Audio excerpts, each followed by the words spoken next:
Sundress and a golden smile. She's a sweetheart in a little while, and she speaks soft like a lullaby. And she just turned 23. And now, live from the Clico Studios in Quebec, Canada, here's Patrick Godet. Good morning, sunshine. Good morning. I'm going to do radio voice the whole show today. Thank you. Could you actually hold it for like a whole hour? Hold what? The radio voice. No. I don't think so. No, I don't think so either. I think my mind would go somewhere else. Yeah, correct. What's is up, correct. brah? How you doing, man? Good. I saw you on live yesterday, 51 times. Surprise. Yeah, been going live a lot these days. Now coming to you live, 20. You should do, what was that movie with Matthew McConaughey back in the day when they filmed constantly? Oh, Interstellar. You, oh my God. You don't never mind. I'm not doing movie trivia with you. Do you not watch movies? I do actually. So last night after my live, you know what I watched? Happy Gilmore 2. Wasn't it good? Did you like it? I liked it. It was good. I liked it. It was too. a good. Good job, Adam Sandler. Shout out Adam Sandler this morning. I would love to have him on to talk about his relationship. Right, but bringing back, and he had his whole family on. His daughter in the movie everybody. was his daughter. The gal in the recovery was his daughter. Even his cousin Eminem was on there, his brother-in-law Post Malone. Oh yes, they were all there. We should have the whole crew in studio at Bossman Studios. I think so. No, it was a good movie. His wife was the dance instructor. Correct. That's his wife and stuff. But I was really worried because Adam, Happy Gilmore, the first one was such a classic, and it's always hard to bring back a classic. I think they did a great job. The scene with Shooter McGavin when he was getting asked to come back to that to the golf league made me laugh. Like it was just like some of the old school laughs that made you laugh in those. Good times, especially after all that time, right? Because it was what, like 20 years. Yeah, it's ridiculous. It looks like the way they did it, the way they produced it is like you can see that the timeline went by. Everyone kind of got older, and it was perfect. I think they did a great job. Good job. So yes, good job, Netflix. I do watch movies. Yes, to answer your questions. But it wasn't Interstellar, by the way. The Matthew McConaughey one. It was I can't remember what it was. God, it was a good movie though. But they followed him around all the time, and it was like Big Brother, but he was. Well, yeah, that's kind of what I'm heading towards, I guess. Completely no, but okay. Just like have cameras in every single room in here. Yeah, for your live, it's always live. I called you yesterday, and you answered my phone call while you were on the live. Yeah, so that's what streaming is now. It's become a thing. Live. Now everyone's always live. You're always live. I'm always live. So, cool. Brother, yes, you know what I want to talk about today? Question I've been getting a lot these past few weeks. The rash that you have. I get it, and I've had that question for a while too. No, tell me. Not even. No, a question I've been getting a lot is, how do you know if it's love or if it's just like infatuation? Say that again. Infatuation. Infatuation. Infatuation. Infatuation. Yeah. How do you know? Infatuation. Infatuation is also considered in someone that has a anxious attachment is called daily lifestyle. When you liking someone, meeting someone at the coffee shop that I really hit it off. I think I want them to meet my mom. Oh, that quickly? Well, no, not that quickly. Have you ever locked eyes with someone when you were single that you thought like, wow, that might be the person? 100%. Exactly, right? Yeah. Or the energy. Even in the car. Do people look at you and smile when they look at you? No, like in general, if you're at a grocery store, when someone walks up to you, do they look and smile? No, actually, most people look away, and I always like, what's something wrong with my face? Or everyone that looks at me always smiles and nods their head. They're like they do this. They go. Well, because they recognize you, bro. It's Mario from the Got It podcast. Shit. No, and I think that's energy. I think that's the energy that I'm putting out. I'm gonna go with that one. Interesting. Yeah, so why am I getting people that look away? Bad energy. You think I have bad energy? You have Interesting. bad energy. Interesting. Well, No. I took some notes about this because it's a subject that's been really popping out a lot, a lot, a lot, a lot. I think a lot of people, and it doesn't matter the age. It doesn't matter the age. A lot of people have been reaching out to me and like, how do you know you're in love? Or like, how do you know if it's just attachment? Right. And so I had to pull out some notes on this one because I don't want to miss anything. There's a lot of important information on this that I want to talk about and just see if you can relate to this. I mean, I think what people enjoy the most is the difference in age that we have. It comes from, two different generations. Right. Right. So having your opinion and my opinion. What gen are you? Well, I'm I'm Gen 65 X. apparently, according to my looks. So 65. So you're like a boomer. I'm like almost a boomer according to what I look like. But are you Gen Z? I'm not. I'm X. Are you X too? I think so. Yeah. Hey. Yeah. Damn straight. Yeah. Hell yeah. Hell yeah. Gen let's X. go It's X. like the last. It's the last best generation. Right. My Chat GPT has been talking to me in Gen Z recently, and I had to tell her twice now to stop doing it. She uses like that's the sus. bet and cap. I'm like, what? When did this change? Like Maple, I'm gonna have to have a meeting with Maple later today. I'm an adult. I'm So starting off this conversation, I want to start off by defining love versus attachment. I think it's something that we got to do before we get into the conversation because it'll basically determine where this conversation is going, right? So I've written down a few things, and it says love is freeing, supportive, and based on choice, right? Whereas attachment, I feel, is more rooted in fear, control, or need. okay. I'll go with you on that one. That seems Anything you want to add to that? No, Because I think that's again, I'm right. just speaking my thoughts here. I wrote things down, and myself, as I was writing this down, trying to figure it out, like, what is it for me? And I think it was a pretty fun activity. I'm not gonna lie, it was a pretty fun activity to like just jot this down and see where we're at. So like, I had personal experiences where I thought I was in love when really I was probably just attached, or I felt seen. It wasn't really love. And I think a lot of people confuse that. And when it happens, you kind of stay in there hoping that like things will change. You know those famous red flags? yeah.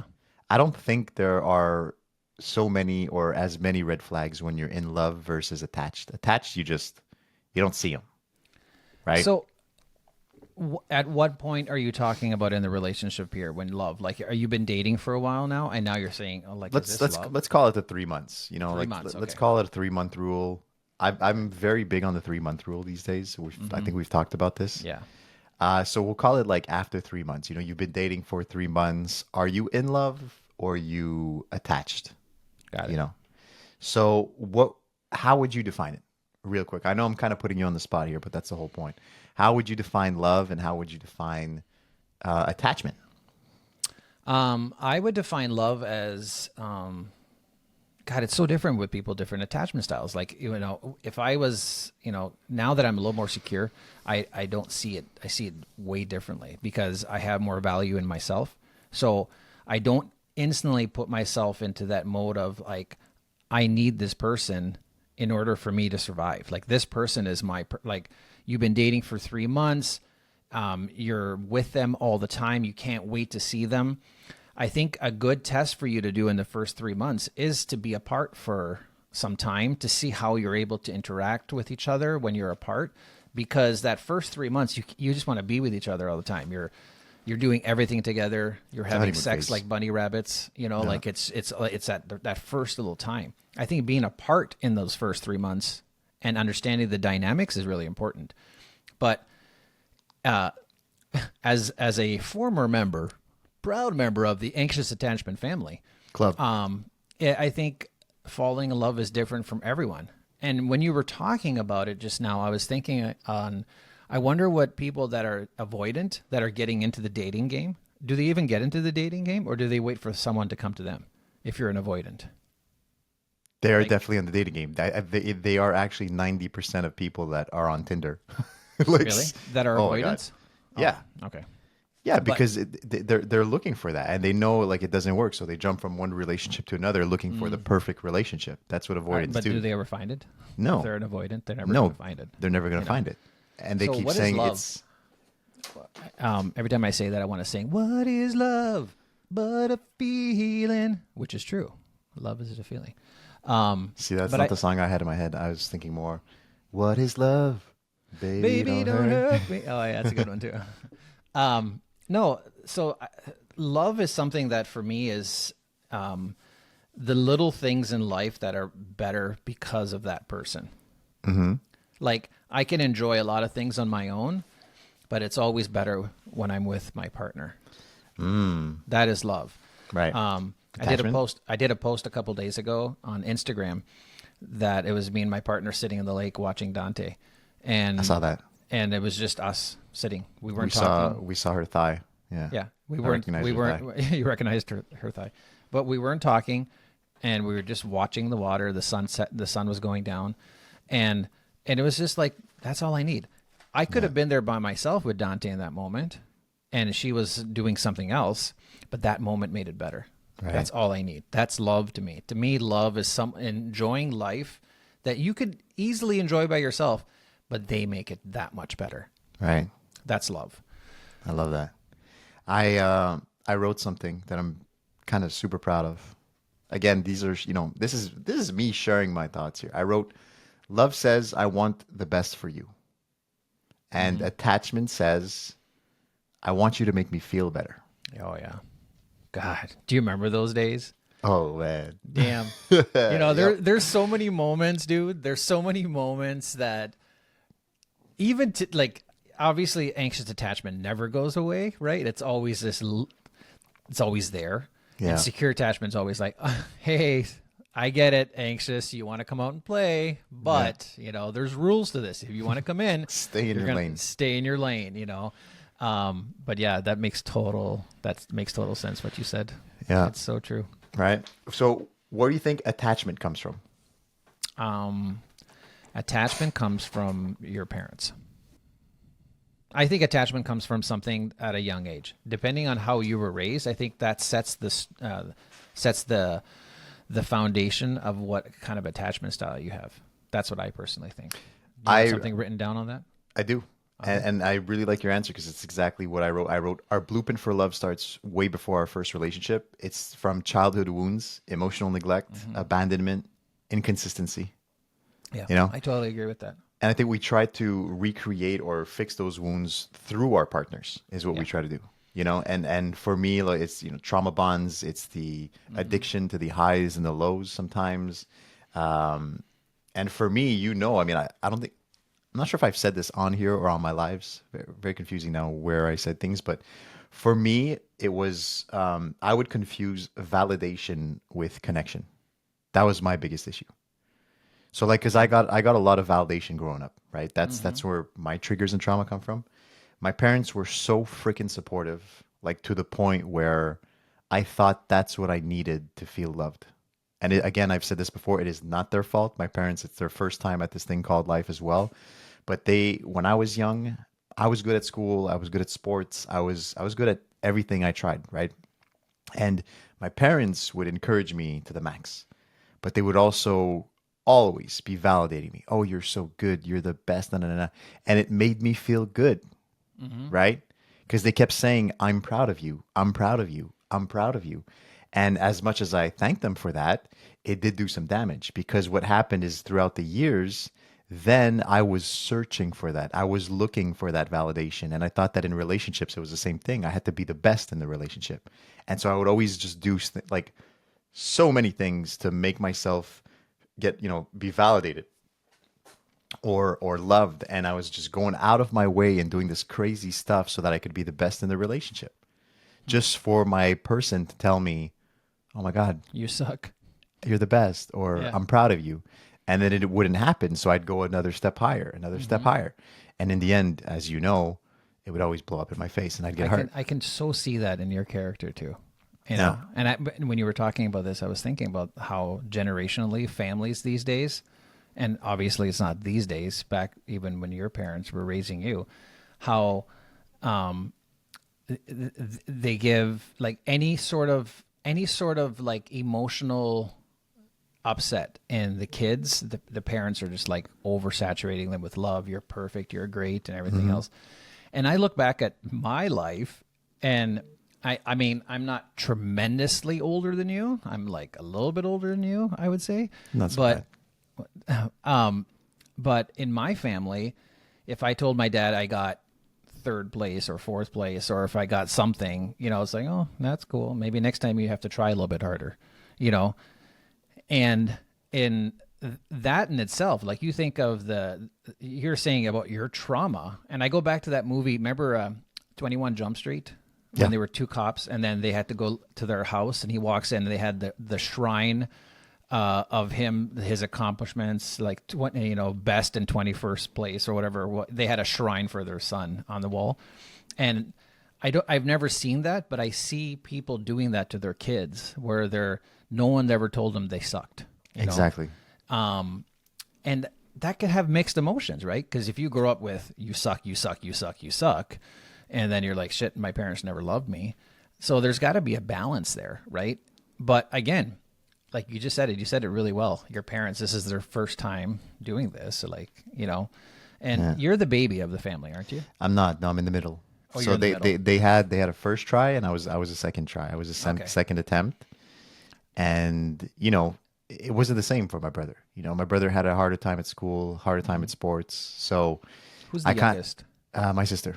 Your sister? Yeah, If she's you were to the- ask her this question, did you think your parents at the point when they got to your sister, they did the exact same thing that they did with you?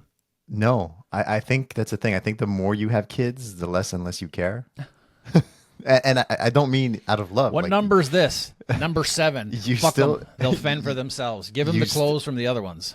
No, you still love that. What I mean is like the first child is like overprotected because it's your first time with a child. So you're overprotective, right? By the third or fourth, you're like, oh, it's okay if you go eat sand. It's okay if, go jump off that stair, see what happens.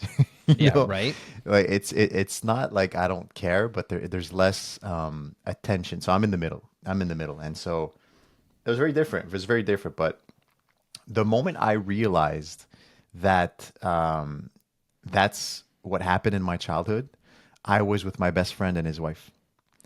I'm in Toronto. We're at a park. We take the kids to the park, right? And after the park, immediately the moment we go to leave, Neha looks at her son and she goes, "You were really good today. Are you proud of yourself?" Oh, wow. Instead of saying, "I'm proud of you."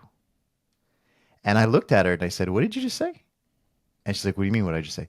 I said, "Did you just say you're proud? Are you proud of yourself?" Instead of just saying you're proud of him. She goes, "Yeah, because I want him to be proud of himself, not depend on me to be proud of himself."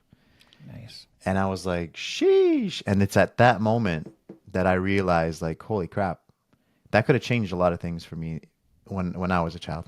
Yeah. Like, I think it could have changed a few things because I got the whole "I'm proud of you" way too much. And I think in all of my relationships, I've been looking for that. I've been looking for a woman that would just look at me and say, "Oh my God, I love you and I'm so proud of you." But So that's amazing. Can you imagine? There's people out there that never had a family dynamic whatsoever, like ever. ever, You right? know, and they would die to have someone say to them, "I'm proud of you." Yeah, just that I tap know on the people back. in my or- life that are in their 20s right now, dude, that I know that are personal friends that I know, and I give them any advice, like at all in life, and they look at me and they're like, I've never had a parent ever tell me that. Thank you so much. Something as crazy. basic as like, how do you get better credit, or something like that. It's insane. And that's why, like, when you think about it, and as you just said, so many families are different. And that's why when you get into a relationship, you can't expect the relationship to be perfect right off the bat. You can't expect the relationship to just run smoothly when you're taking, two families, two types of triggers, two types of traumas, two types of values, and putting them together and think, hey, it's just going to run smoothly. Yeah. Like, it doesn't. That's not how life is. You just can't expect that at all. And I think that's why, especially for avoidance, they're out there looking for that perfect relationship, right? They're like, well, we argued, so you're not the one for me. I'm going to find somebody who doesn't argue. It just Do you doesn't think happen. arguments are bad? Do you think arguments are bad in a relationship? 10,000% no. And here's here's the big thing I always hear is, we argue a lot. Like I've talked to other friends of mine that is like, yeah, we argue a lot. Okay, and I always ask, like, what do you guys argue about? It's just like little things that, like that I like, but he doesn't like, or the things that he likes to do. And he makes me want to do them with him, but I really don't want to. And then we end up getting in a fight because of it. And I kind of sit back and listen to this, and I'm like, these are two individuals expressing things that they enjoy doing in life. And instead of empowering them, they're like, fine, I'll do it, or try to learn something. Or why not just say, this is not my thing, but I love that you love it. So why don't you go do it? And then, I'll be here for you when you come back. Like I always go back to communication. Why can't we communicate better, dude? Yeah. And because if you are an anxious attachment, you don't want to fucking communicate with anybody because you're scared you're going to be left alone for the rest of your life in a desert, Okay. So let me ask you this. To the couple who told you this, do you think they're in love or do you think they're attached? They are 100% attached because they have children. Period. That's okay. it. So that just said it. And I think most relationships today, that's the thing. They don't know the difference between love and attached. And most of them are attached. They're attached financially. They're attached with children. They're attached with responsibilities. The love is gone. Trust me. It's not there anymore. Mm-hmm. But they're like, this is where I'm at. They're just going to. Can I tell you something on love too? No. I told this. Okay, never mind. Okay. Just kidding. Go ahead. No, I'm not. It was such a good one too. Go on. I'm kidding. Go on, Pat. You talk. It's okay. No, please. Please. I told my partner this, that the true meaning of what's mine is yours and what's yours is mine. Yeah. Is after you get divorced. Yeah. Think of that for a second. When you're married, when you say that, what's mine is yours and yours is mine. And now when you get divorced, one. it's what's mine is mine. Yeah. But here my situation. My situation is very different. But now that I'm not married, right? And my partner and I share lives together, right? Mm-hmm. And it's the same partner, but divorced. But right. Now that we are sharing lives together, it's true separation of finances, of everything in life, but our emotions are still bonded together, stronger now than ever, because there's not that institution of marriage hanging over us. Because people, they use sometimes marriage as, well, now that we're married, this is what we do. Where even if you weren't married, you could still be doing these things. Mm-hmm. And I understand, I'm not shitting on marriage. Great. But you should learn how to do these things with one another before getting married. Like before getting married, if you're like, well, we're having issues now, but once we get married, things will get better. Bullshit. It won't. It's going to get worse because the communication is not there. The respect for one another is not there. You need to practice and learn that before saying, I do. That's my thing. Even without marriage, you got to practice that. That's, like a lot of couples, again, that's what they do is, we're going on a trip this year. And they're like, hopefully with this trip, we're going to get closer. We're going to rekindle our love. Heard that. Let's buy a new house. Hopefully with this new house, that'll fix our problems. We'll be happier because there's going to be a lot more room and we're going to have a backyard for the kids to play in. Yeah. Let's get engaged. The engagement is going to rekindle our love, because now I'm going to have a ring on it and I'm going to be happy because I'm engaged. Like, I think a lot of people are just looking for that next level, or let's have kids. Let's have kids. The kids are going to bring us closer together. Yeah. It's funny you big just mentioned mistake. that. The engagement, when women say that, he hasn't put a ring on my finger. So if he doesn't put a ring on my finger, I'm done with him. If he doesn't put a ring on my finger. Talk about anxious attachment right there, dude. It's like, holy shit. Ding, ding, ding. That brings us to the next segment. I want to ask you questions, and you say if it's attachment or if it's love. Let's go. Wait, cue music. Let's go. There's music in there. All right. You feel anxious when they don't respond. Is that love or attachment? You feel anxious when they don't respond. That's anxious. Yeah. What did you say? But is it love or attachment? Oh. It is anxious because you are anxious. The answer is anxious. No, that's what I asked you. Yeah. Is it love or Or attachment. anxious. Or attachment. Or attachment. Got You you. know it's anxious. That's Say why it because the again. word you Say it- feel- Let me you- repeat the question back to you. The same you- question. No, go ahead. Say it you again. feel anxious Yes. when they don't respond. Is that love or attachment? That anxious. It's a attachment. Yes. Jesus. Jeez, man. It took a long time to get there. That was tough, brother. Okay. Yes, but it is anxious attachment in a way. So it's really just attachment. That's so feeling anxious when they don't respond. I don't think that's love. That's not safety. Like to me, it's not safety, right? Okay. It could be what if they were hiking Yeah. and you were texting them because you haven't heard from them for hours and Yep. they're not texting. Love or attachment? Attachment. No. How do you think that? They're hiking. You heard there was a bear attack in that area, and you're texting them, and they haven't answered you. That's attachment? Now it turns into love. You can still have love for them, bro. You still have love for them. The thing is, normally when you're going hiking, and I'll be the first example of this, I do not have reception when I'm hiking, by the way. Most of the time when you're climbing a mountain, guess what? No reception. So Secure will say, well, hey, they'll write to me when they get the service back. Now, after 24 hours of not getting any news, Right. the love comes on because then you're like, okay, now this is not normal. Like I should have news by then. It's nighttime. It's been 3 days. Yeah. That's where the love comes in and says, holy crap, I got to do something about this. And you call the cops. They go, put them on a milk carton and all that stuff. That's love. But Do the cops do that? Do they draw on the milk cartons themselves? no. Okay. I was just wondering if they. Next question. Okay. You lose yourself trying to keep them. Love or attachment? Attachment. Yeah, 100%. Instantly. Has that ever happened to you? Have you ever lost yourself? Absolutely. So many times. Most Right. of my life. Right? Most of my life, I lost myself because the attachment style took over my life. Completely took over my life. And you're always trying to please the other person before yourself, right? No. Not anymore. I'm just saying in the Actually, past. no. That's a lie. Now, I think still now, but it's in different ways, though. Okay. So I still love. I get enjoyment in making her happy and Right. pleased. Like some of the things that I do that she doesn't have to think about doing for herself. I don't see that as attachment. That's But you're not 100% losing love. yourself. But I'm not losing myself. You're not losing over yourself. it. That's the thing. It's a whole different story. When you're doing something out of pleasure, you're not losing yourself. Losing yourself means, for instance, you love playing video games, right?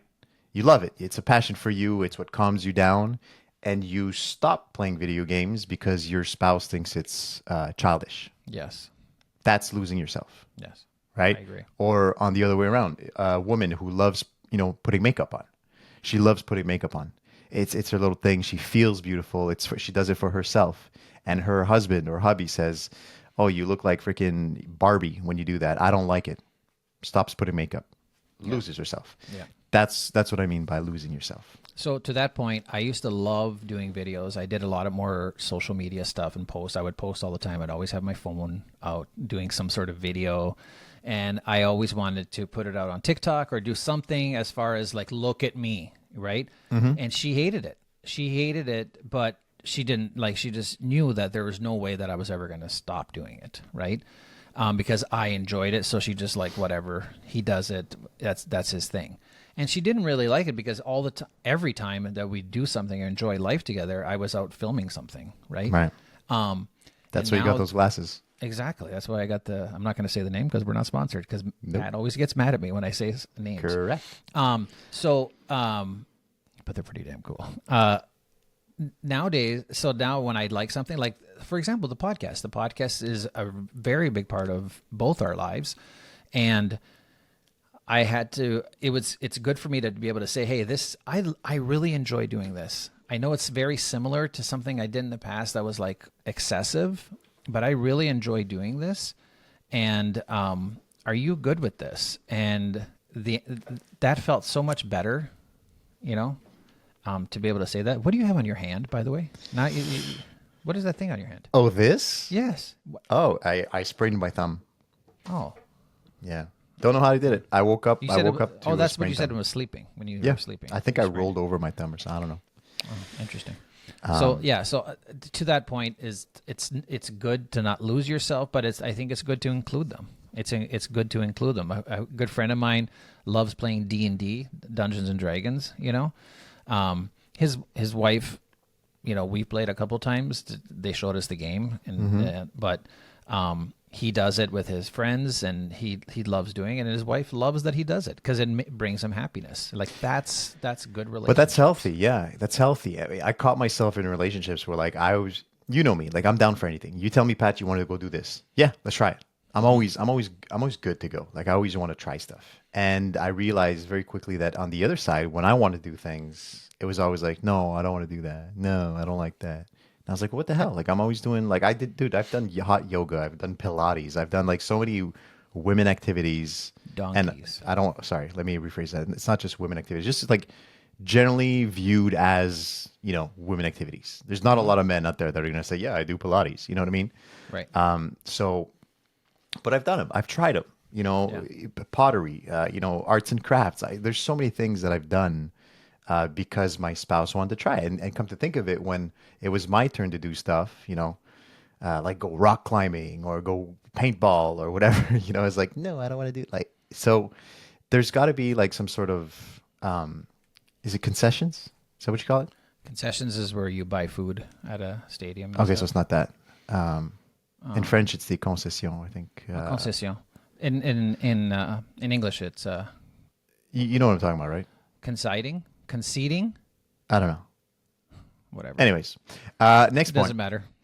So this one I love, dude. This one I love. You stay because of potential, not because of reality. Are we done with the last topic? Is that? Are we done with that last one? No, there's three. Can I say one more thing that you were talking about Sure. rock climbing and stuff? One of the things that I've done so much in my life too with past relationships is when I say I'd like to do this, I'd like to do X today, and they say, "Nah, I'm not into it," and then I'd be like, "Oh, okay, don't worry about it. It's okay, it's fine. We don't have to do it." Mm-hmm. And then inside, I'm just crushed, completely crushed, and I shut up, don't say a word. That's what I'm saying. It's like it's that feeling of like, why is it that you never want to do the stuff that I want to do? And that's losing. It comes back to what we said. That's losing yourself. It's not healthy. You're losing yourself. If you were in a relationship this morning, Pat, and you told your significant other and saying, "Hey, I'm going to take Brutus to this dog swimming pool today, and where people can jump in the pool with the dogs and they can swim with their dogs at the same time," and your partner's like, "No, we're not doing that today because I had plans for us to go to the mall to get pedicures." Which I love getting pedicures, and you wanted to do this. Would you be like, I know what the answer is, but would old Pat say, "Oh, okay, well, I guess maybe we can go another day," or would Pat be like, "Well, good luck with your pedicure. I'll see you at 3:00 when I get back." Well, here's the thing. It all depends on this pedicure thing. Did she tell me about it? Is it booked in my agenda? No. No. So she planned it, and it was like whatever. But she says, "Honey, what do you need an agenda for? We're a relationship. What do we need agendas?" Yeah, no, that's not how it works. Right. It's not how it works. But let me tell you something. My last relationship, every single weekend was planned out before I even had a say in it. And it was never my friends. It was never my friend. I lost so many friends, dude, because I put them aside because it was always her friends. Mm-hmm. Every single weekend was planned in advance with her friends. Mm-hmm. And I guarantee you, I'm never doing that again. Is Mario texting you? No, that was actually AJ. Oh. But he's not. You know how on iPhone, like I'm on Do Not Disturb right now, but because he's like a favorite contact, it goes right through. Yeah. So, okay, hold on. Go back a little bit. What did you just say here a second ago? The weekends. My Thanks, weekends AJ, were by the way. You just completely screwed up my train of thought. Yours, not mine. No, mine. It doesn't take much with me though. It's like, squirrel. Yeah. So it was my weekends. They were planned out. They were always planned out right. by my ex. Yeah. Okay, so back to that. During the time, which I very much remember still, there was no problem with it, dude. You loved it. You completely loved it. Wait, no, you didn't know me then. Okay, next subject. You didn't know me then. I'm talking about my last, not the last one, but the one before. The last one we didn't have weekends. Yeah, you did somewhat. Nope. Yeah, you did. Bullshit. Nope. Bullshit. There was things that were planned out without you and knowing, and you were like, Okay. and you just went. Oh, okay. Well, I don't remember that. You stay because of potential, not reality. Is that love or attachment? You stay because of potential and not reality. 100% attachment. Yes, sir. I agree Yeah, with that. 100% attachment. Yeah, there's no doubt in my mind that's attachment. I don't think we have to develop on that. I think that's the biggest issue right now is people fall in love with the potential. What if one day he's fixed or she's fixed?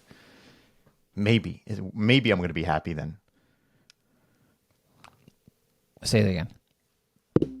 What if one day she's fixed? Yeah. Like one day, like, oh, if they fix this about themselves, they got issues, they have issues, but if they fix this one day, it's going to be the best relationship of my life.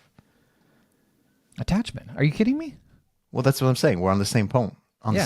So like that's 100% attachment. it's that people fall in love with the potential, what the person in their head could be. Yeah. It's not actual love. Yep. Next point. You confuse jealousy or control for passion. Love or attachment? You control jealousy? No, you confuse jealousy or control for passion. Attachment. Yeah. Yeah. I feel like these are all attachment at this point. I didn't want to tell you, but yes, they're all attachment. Mark. You feel more addicted than connected.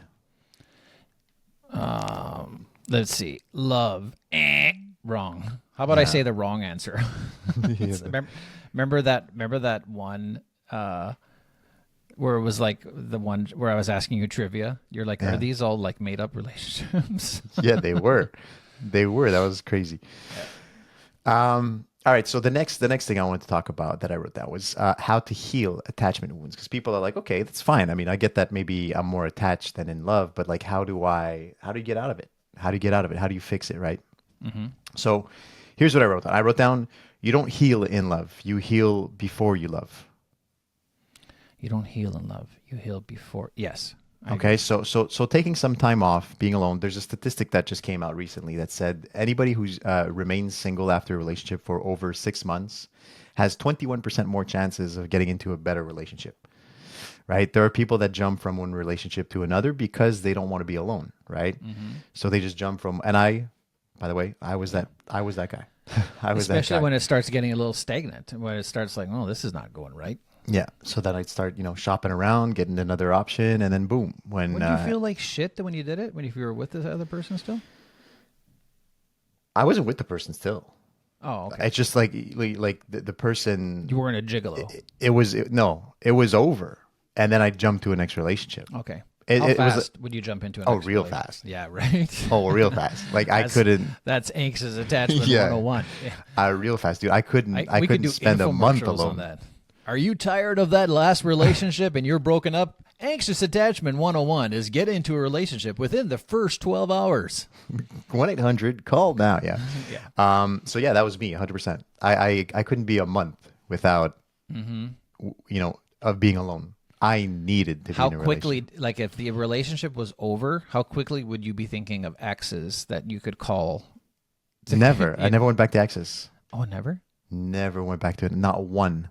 Damn. Okay. Next to me is an ex. You had your chance. You blew it. Literally an ex. Like, like America's Got Talent X with the buzzer. That's right. Yeah. I think the buzzer is good. Oh no, the buzzer is bad. That's right.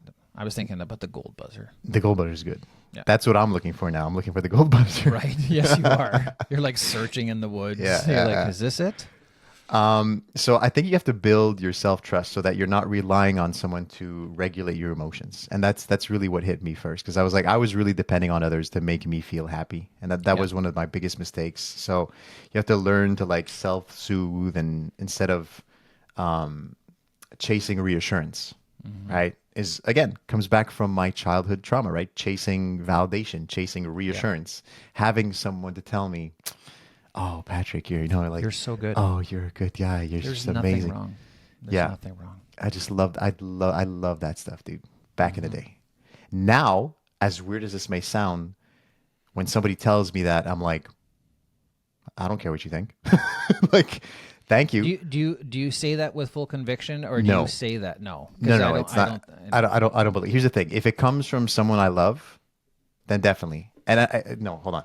If it comes from someone I trust, it's gonna mean something to me. When you're on the live and people say to you that, hey, tuning in from Zimbabwe, love your content, and I look forward to your posts daily.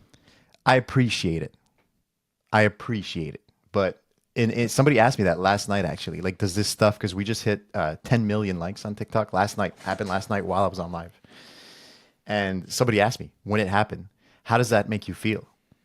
And I was like, I mean, I'm happy. Great success, but Well, you worked really hard to get to the point where you're at these days, but I hope, I know, I actually know this about you. Like you do enjoy it's not validation with you. I No, wouldn't call it validation. I think it's like enjoy- success validation. Like he's like, I worked hard and this is where I'm at. And I think it's pride. That's a better word. It's pride for you.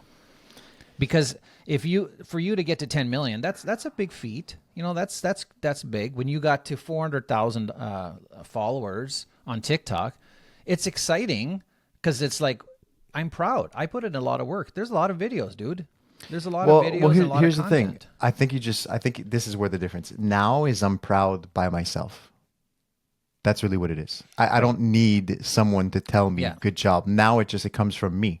And I'm celebrating these small victories by myself. You know what? Like, I'm just enjoying the things I'm doing. And yeah, absolutely, I'm proud. But instead of needing someone to tell me, like, oh, good job, I'll wake up and I'll be like, good job, Pat. You were told that you couldn't do this and you did it. I'm proud of you. I'm proud of me, bro. Like, that's kind of where I'm at. So, yeah.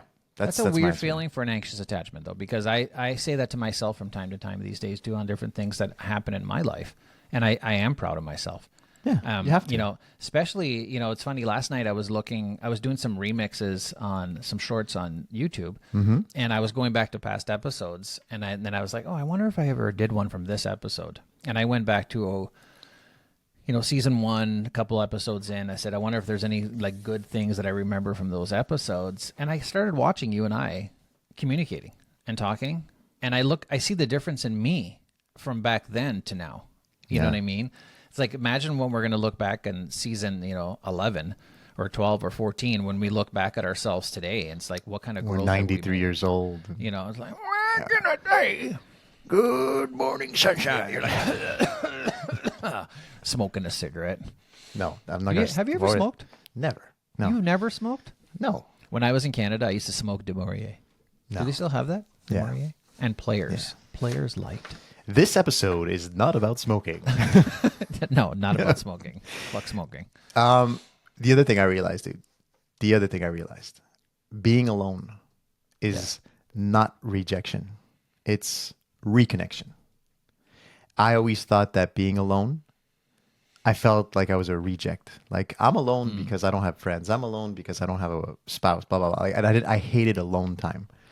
Now, heading towards my secure attachment, I feel like it's reconnection. It's me reconnecting with myself. And let me tell you, that time by myself now is golden.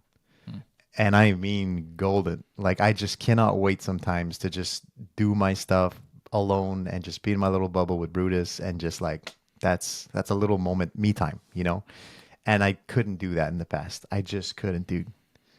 I needed to be out there with friends. I needed to be out there with, in a relationship, and that was it for me. So, yeah, I don't know what that is.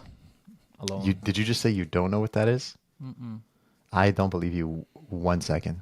No, I don't know. I always have Dante with me. Well, Dante is always with me. There's moments, I have alone moments, but there are times where I think of, God, I thought about this a couple of days ago, when, the way this podcast is going, and thinking about different things that we're going to do, you and I together, and caused me some anxiety. I'm not going to lie, because I know that the potential this podcast has, and it's just like, how do I leave, and what do I do? Like I haven't been able to do that for a long time where I could just go, right? And I'm not gonna, and I know my partner would be able to step in, but the dynamics of me is different these days, where it's just like, I had to figure out how to do my life in the context of raising a son with special needs that is with me 24 hours a day. You know, I have caregivers, I have time, I can leave and do stuff, but it's not for long, long periods of time. And I know it's going to work. I know I have good people. I have people that love me that are going to be there for me, but that's a dynamic that I don't know. And when you tell me, I know like when you and I talk on weekend, what are you doing this weekend? Or where are you going tomorrow? And you're like, oh, I'm going to go to Montreal and we're going to go hang out with some friends. And we're probably, I don't know, probably grab the boat and we're going to go here and we're going to go try some new beers. Like I hear you saying these things and I'm like, wow, that's really cool that he's doing that. And sometimes there's little parts of me. It's like, I wish I had some friends to do that with once in a while because that would be really cool. I don't have that. And I'm not complaining about it. It's part of me that I don't know what attachment that is. That's not even an attachment thing. That's more of like something within me that's completely dead. And I don't even consider that being ever revitalized.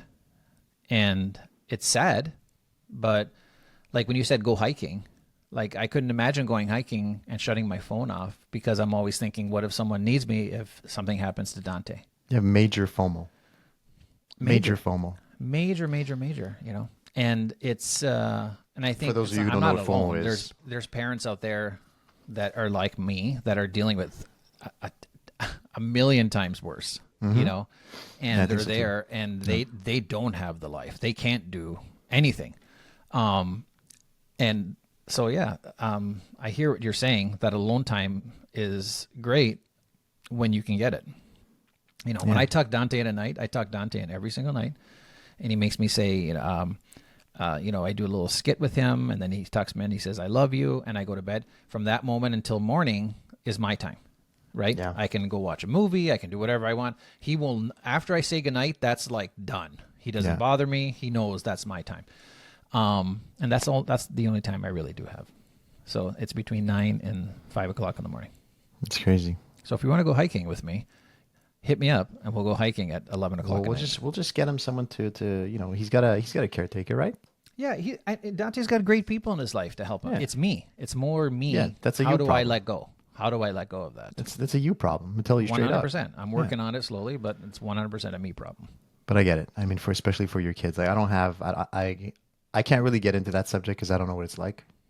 We'll never know what it's like. Yes, you do. You have one in the other room right now. It's not a child. It's an animal, but it's the same thing. Yeah, but You know? it's not the same thing because like I can, you know, he What? wakes up when I wake up.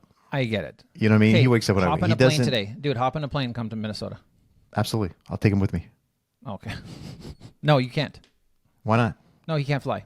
Yeah, you can. No, the airlines say no more dogs. Okay, so I'll stay 3 days. What I'm are you still gonna going do? though. Put dog food on the floor and let them eat No, for 3 days? my neighbors will babysit. They love him. Okay. Yeah. There's always a solution, dude. There's always a solution. I wouldn't leave Brutus more than 10 days. Hell no. That's the maximum I'll leave him because, you know, I'll have anxiety at that, but like I could still do it. I'm not going to prevent myself from living because, you know. Yeah. So, I mean, you know, that's again, it's kind of abandoning yourself. So it's pretty, Yeah. it's And pretty I've much what we're talking abandoned about right now. I have abandoned myself for a lot of different things in life for my son. Yeah. 100%. I get Like that. 100%. And here's the thing, I've done it so much now that it's become complacent, and this is who I am. Okay, so it's crazy you say this because my next point that I wrote on this subject today, and I want you to ask yourself this question, okay? As I tell you what I wrote down, this might make you think. I wrote practice detachment with love. So whether it's a relationship, a friendship, or whatever, I care about you, but I don't want to lose myself for you. That's love. Right? So what I'm saying is, what if you said that in your head right now for Dante? I know we all know you care for him. I mean, that's a given, bro. I care for you. I care about you, but I'm not going to lose myself for you. I would never say that about Dante. I will lose and here's, I'm going to tell you right now, I'm just being honest with you. I will lose myself for Dante. And I think 99.9% of parents do. Mm-hmm. That's kind of what I'm saying here. Yeah. Right? Most people will lose themselves for their children. Yeah. But I think it's different for kids with special needs. It 100% is. Because I could, Naya and AJ, they could say, I'm just going to leave the kids with my parents this weekend and we're doing something. Yeah, right? they do. Or or something as simple as that. Where I can't be like, oh, I'm going to call so-and-so and they're just going to watch Dante for the weekend. I'm going here. That would end in catastrophe, It'd be catastrophic. Everything has to be planned and detailed. So it's the different levels of how you can do it. Yeah. Now, am I currently planning for that kind of stuff? 100%. Right. Where in the past I'd be like, it's up to me to figure this out.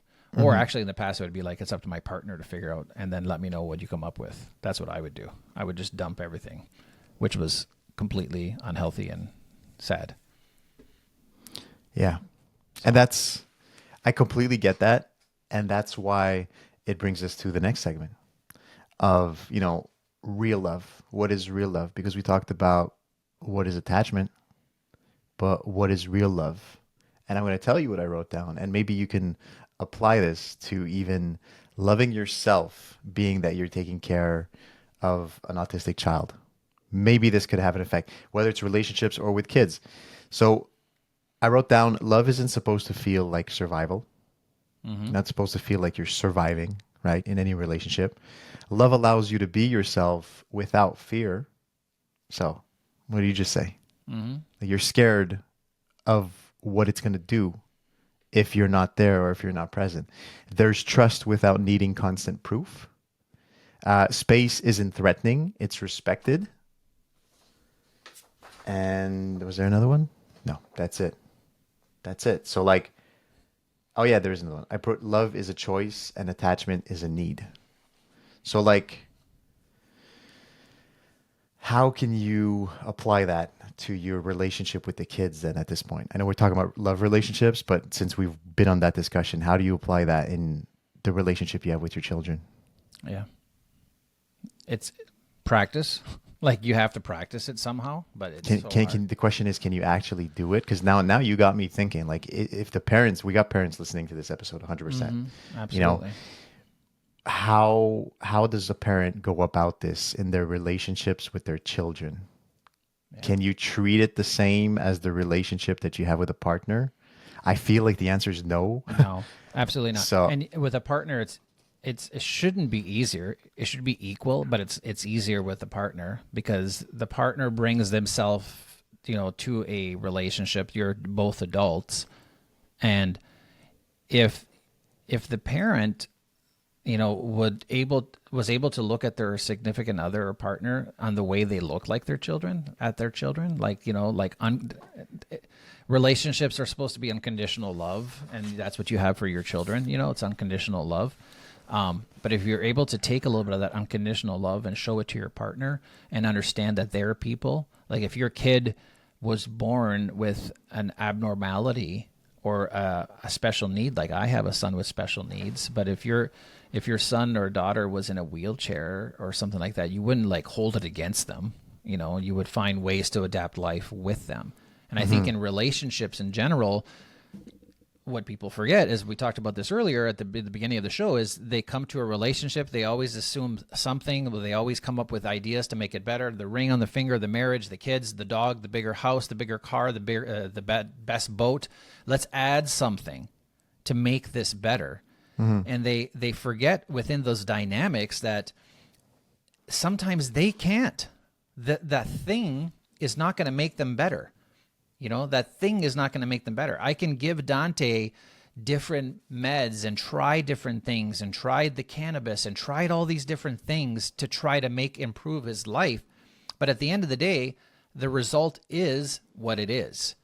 And in relationships in general, I think people are not willing to put in those efforts in the relationship because they focus on something else, especially when it comes to kids. And that's a whole different show. We can talk about we can talk about the dynamics of love and kids and relationships. I definitely think so. Because like you just said it. Why is it that the relationship with kids isn't conditional and the relationship with the spouse is conditional?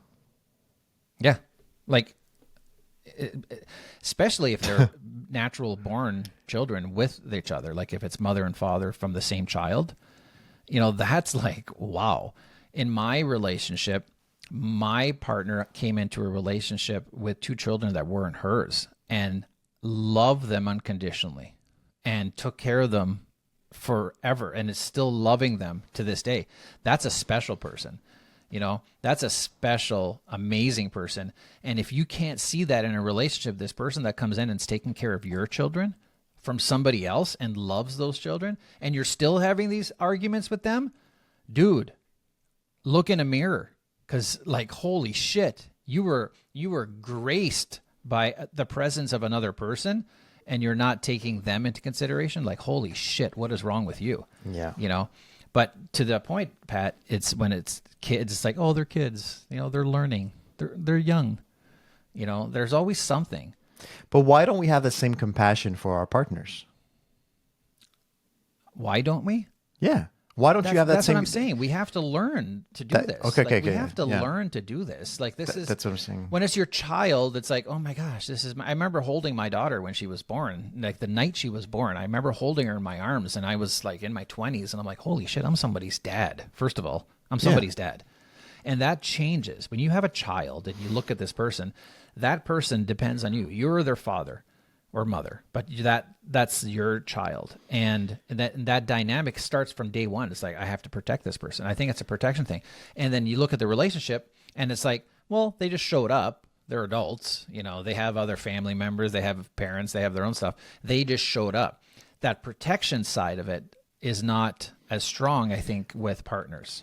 But that's what I'm saying. Can you imagine the relationships if you had that side still, where you could look at your partner and say, "Oh my God, this person is so fragile. Let me protect this person." I get the whole we're adults. We should communicate. We should do that. I get that. But there's still that inner child inside of you that has these triggers and traumas that you should try to protect and you should consider. Yeah. And it's just crazy to me to know that in a lot of relationships, in the beginning, your partner's like your priority, right? It's like you have maybe possibly that unconditional love. And then when the kids come along, whoops, all that stuff now is transferred to the kids. And the spouse is like, well, if you don't agree with this, we have an issue. Yeah. All of a sudden, hence the reason why there's so many separations with kids, because once the kid comes, now that you don't have that protective feeling for them anymore. You want to find a good partner in your life? Find someone that was emotionally broken, that had attachment issues, that has anxiety, and was able to heal themselves to a better person, to be stronger and become secured. That's the person you want. Trust me. Well, thank you for promoting me. Exactly. I was thinking about you the whole time. But I also think of me. It's not just me. I also think of me, like the way I was in my ways, and the way I was back in the day, it was just like, oh my God, I was such a terrible person. And I remember for years, I would, when I was telling my therapist this, he's like, I hate that person. I would say, I hate that person. I hate old Mario. I hate him for who that person was. And then eventually I had to come to the realization that was me. That like, I can say I hated my tendencies, but hating that person, that means I'm hating me. Right. So I had to come to the realization that you can change. You can become a different person. You can become a better version of you. But it takes understanding your partners. It takes understanding your friends. It takes understanding all these inputs. Like you got to remember, you're like a hard drive. You're like this hard drive, and you're getting inputs from all these different things in life. And all this information's coming in. And if you were to look at a hard drive that's full, and you would see all this data, it would confuse you. But if you start placing everything and understanding and making files, and this goes in this file and this goes in this file, it kind of makes life a little bit easier. So when you have an emotion, you can be like, oh, wait, that's in my scared file. I need to go in my scared file. Oh, that's in my rejection file. I think there's a story there when I was a kid. I'm going to go check that file quick. If it's all organized, it's easier to get through life. And then you introduce a partner in that, and you can, communicate this is the way you are. That's where you have good relationship, and that's where you are right now. you're starting to categorize your life like I am, but I see it on a daily basis with you. And there's sometimes where I throw questions at you where I'm not sure what the answer is going to be, and then you throw it at me. I'm like, fuck, this guy's like, and you inspire me. Like there's so many words that you inspire me, and I love your social content. I love what you do. A lot of times I heart your videos because I just see your face and I just love looking at you. So I just hit heart. I don't even know what the fuck you're saying. I just like hit heart. I love him. I'm just going to hit heart because I'm showing him, hey, I stopped for a quarter second. I saw it was you. And it's I called just, support. And I love Thank you. you. So I hit my heart. It's called support. I love the moments that we have that we're not on social media and that we're just talking, because the truest form of you is what inspires me as well. Right. Like your videos don't inspire me anymore because when I was broken, I didn't like them at first, as you all know, but eventually I started listening to some of Pat's words. I get more inspiration from Pat as a friend than on social media, which is a very similar person. So if you're not following and you're not listening to Pat's words, it's very true. Yeah. But it inspires me to categorize different things. You say something, and sometimes, Pat, where I'll be like, oh shit, that's in the wrong file. And I'll go into my hard drive of life and be like, oh, that's going to be in that file. I really like that analogy. I like that. I like the fact that you're putting things in category. I think you said it like it takes communication, but I'm going to go a step further and say it takes vulnerability to be able to go into that file and show it to your partner. Oh, for sure. And be like, hey, you know what? You go into that rejection file. Like you said, you go into the rejection file, you're flipping through your files and, oh, look, in 1998, this happened to me. Yeah.